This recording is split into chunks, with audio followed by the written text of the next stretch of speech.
Penemuan bakteri tuberkulosis oleh Robert Koch pada tahun 1882 merupakan sebuah langkah yang sangat maju untuk memastikan diagnosis tuberkulosis. Di awal abad 19, penyakit tuberkulosis paru merupakan penyakit rakyat di hampir seluruh Indonesia.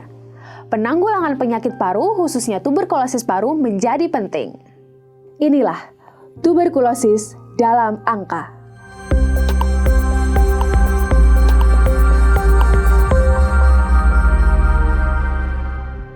Tidak banyak diketahui bagaimana situasi pemberantasan tuberkulosis di Indonesia selama revolusi kemerdekaan dan sesaat sesudah proklamasi.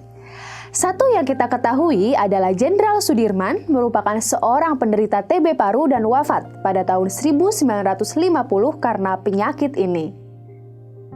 Pada tanggal 5 Desember 1950, pemerintah Republik Indonesia mengirim surat kepada UNICEF, Chief of Mission, dan WHO representatif di Jakarta mengenai laporan perkembangan TB di Indonesia yang mengkhawatirkan.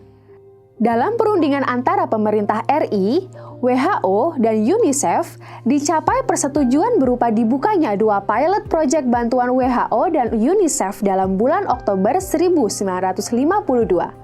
Yaitu Tuberculosis Demonstration and Training Program dan BCG Demonstration and Training Program, yang dikenal dengan Program Pemberantasan TB dan BCG atau disebut P2TBC atau BCG. Selama kurun waktu 1969 hingga 1973, tanggung jawab penanganan TB yang awalnya dipegang oleh B4 kemudian dialihkan ke Direktorat Jenderal Pemberantasan Pengendalian dan Pencegahan Penyakit Menular atau yang dikenal dengan P4M Departemen Kesehatan Republik Indonesia. Penemuan pasien TB telah dimulai dengan pemeriksaan dahak dan masa pengobatan yang dilakukan berlangsung selama 1 hingga 2 tahun. Namun, pada kurun 1976 hingga 1994, masa pengobatan menjadi lebih singkat, dari yang semula 1 hingga 2 tahun menjadi 6 bulan. Dan di tahun-tahun tersebut, dimulai uji coba strategi Directly Observed Treatment Short Course atau DOTS untuk kali pertama.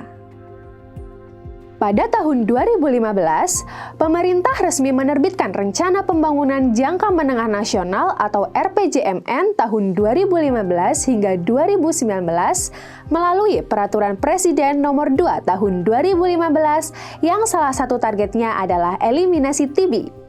Kemudian dilanjutkan pada RPJMN tahun 2020 hingga 2024 yang selaras dengan komitmen dunia melalui NTB Strategi.